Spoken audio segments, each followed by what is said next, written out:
Magandang araw po. This is Mer Laison, also known as ang Magsasakang Reporter. Ikinararangal ko po ang pagiging magsasaka dahil kung walang magsasaka, magugutom ang aking kapwa. Ikinararangal ko rin po ang pagiging reporter dahil bahagi ako sa pagbibigay ng makabuluhan at makatotohanang impormasyon sa ating mga kababayan. Bilang isang magsasaka, ang pagtatanim at magsasaka sa probinsya, dinala ko po ang dito sa Metro Manila. Ngayon po ay nagtuturo tayo ng urban gardening in a plastic bottle. Self-watering plant.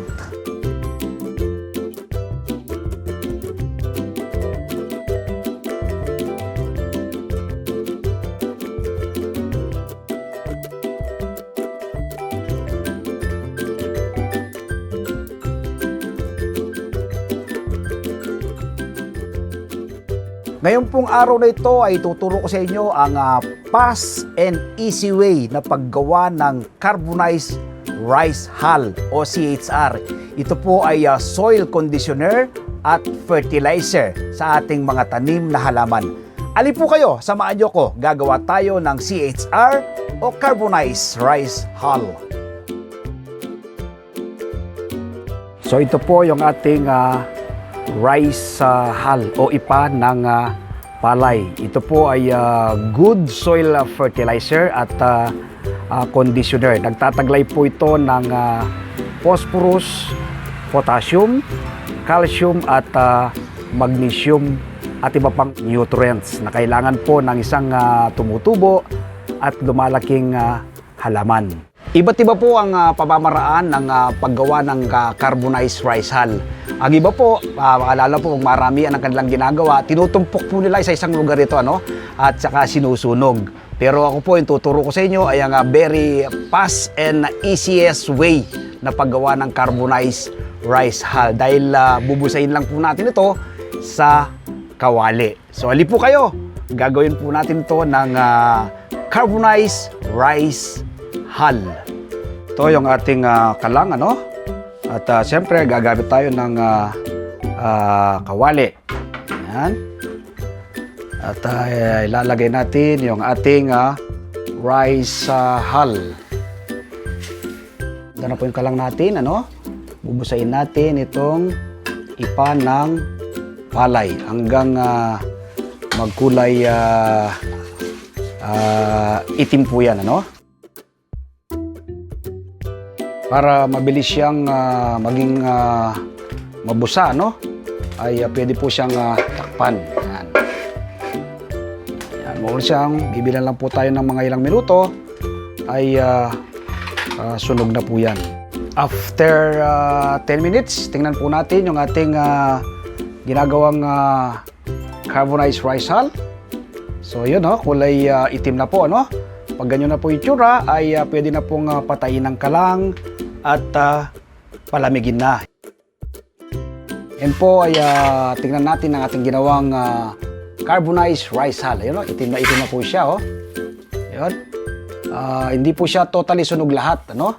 Kalahati ay sunog, kalahati ay hindi.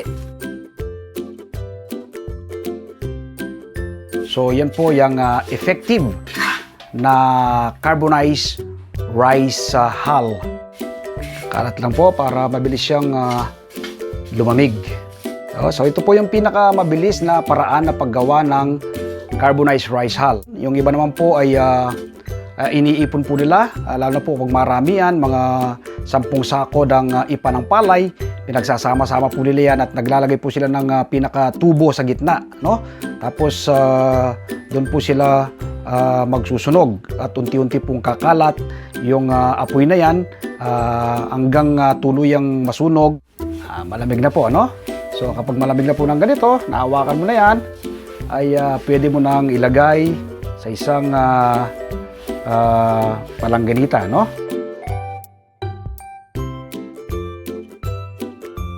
Very effective po sa mga halaman yan, Lahat po ng uri ng halaman.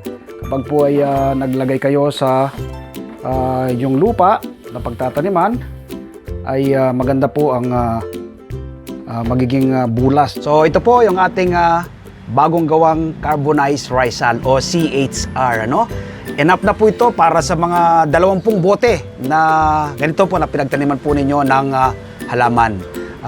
Dahil lang ratio po, ang paglalagay po ng carbonized rice hull ay 20% lang ng kabuang na inyong ginamit lupa na inyong gamit. 60% po ay garden soil, ano? Tapos 20% ng CHR at 20% ng chicken manure. Kaya po magaganda yung aking mga tanim na halaman ay ginagamitan po natin, nilalagyan po natin ng carbonized rice hull. Ang carbonized rice hull, ang trabaho po nito, patuloy pong makakakuha ng mananatiling buwagag yung lupa, ano? Mula sa ugat ng halaman. Madali pong makakuha ng nutrients na kailangan ng halaman na nakalagay po sa lupa o nilagay po natin sa lupa. So kaya po gumawa na rin po kayo ng carbonized rice hull at nire-recommenda ko po kung kayo po ay nagtatanim lang sa mga pet bottle ay lagyan po ninyo ng carbonized rice hull o CHR. Ang mga halaman po na ginamitan ng CHR ay hindi rin po magiging lapitin ng mga insekto, ano? Dahil po nagtataglay nga po ito ng mataas na silica at carbon, lalo na po yung mga insekto na nanggagaling po sa lupa. Sa halip, ang mananatili po sa inyong mga halaman ay mga good organism. Yung nutrients, yung nitroheno na kailangan po ng isang halaman, kapag po nilagyan ninyo ng CHR o carbonized rice hull ang inyong lupa, ay mananatili pong maganda ang paglaki ng iyong mga tanim na mga halaman. So sana po ay muli akong nakapag-share sa inyo ngayong araw na ito ng paggawa ng CHR. Kakaiba pong pamamaraan. Sabi ko nga po, iba't iba pong pamamaraan. Lahat po ng mga nagsasaka na tulad ko na nagpapalaganap ng organic farming ay may iba't iba din po rin po kaming pamamaraan. Gumawa na rin po kayo nito, ano? Nagawa po itong Magsasaka Reporter. Uma-harvest tayo ng maganda sa ating mga tanim. Magagawa rin po ninyo. Ano po ang ma-achieve ninyo kapag po kayo nagtatanim ng inyong sariling mga halaman? Siyempre po, ang pagsasaluan ng buong pamilya, nakakatiyak ka na healthy. Pangalawa ay makakatipid ka. Hindi ang pera na dapat ay pinambili mo ng gulay, lalo na po ngayon, napakataas po ng gulay. Ano? Ang sili po, umaabot na ng 1,000 ang 1 kilo. Ano? Sa taas po ng presyo ng sili ay mapapamura ka. Ano? Yung pong sibuyas, dati po kapag naggagayat ka ng sibuyas, doon ka palang naluluha. Ano? Pero ngayon, tinatanong mo po lang ang presyo ng sibuyas sa palengke, naluluha ka na dahil sa mataas na presyo. Payo ko po sa inyo ay magtanim na lang po kayo ng inyong sariling mga gulay nang sa ganon ay healthy ang pagsasaluan ng buong pamilya. Ang ipa po ng palay ay may iba pang gamit, ano? Sa mga probinsya nga po ay tinatapon lang yan, ano? Kapag nagpakono ka ng yung palay para maging bigas, yung pong ipa itinatapon po, ano? Sa isang lugar. Pero dito po sa Metro Manila at sa bandang Baguio, ano? Yung mga nag-organic dyan na mga kababayan natin, mga kapwa natin farmers na nagpapalaganap ng organic farming ay napakahalaga po sa amin ng ipa ng palay. Ang iba pa pong gamit ng ipa ng palay ay kung meron po yung mga nagpo-poultry po, ano, yung may mga manok, no? Kapag yung nagbago po silang dating na sisiw sa kanilang farm ay ayaw po nila yung lamig eh. So control po ng lamig, nilalagyan po na lang ipa ng palay yung pong kanilang kulungan. Nang sa ganon ay yung pong temperature, heat temperature na kailangan po ng mga sisiw ay ma-achieve po nila, hindi po giginaw, hindi po mamamatay yung mga sisiw, ano? So yun po yung ipapanggamit ng carbonized rice hull o ito pong ipa ng palay. So, huwag nyo na pong itapon. Ano? Kung sa lugar po ninyo, mayroong mga tinatapon na ipa ng palay, pwede nyo pong ipunin. Dito po sa Metro Manila, dali nyo po sa mga plant nursery yan. Ano? Bibilin po sa inyo yan. So, yun po yung kakaibang pamamaraan sa paggawa ng CHR o Carbonized Rice Hull. Nawa po ay nakapag-share ako ng panibagong impormasyon at kaalaman para higit pa ninyong mapaganda ang inyong mga tanim ng iba't ibang uri ng mga halaman. So ngayon po ay shoutout tayo sa ilan sa maraming nanonood dito sa ating channel.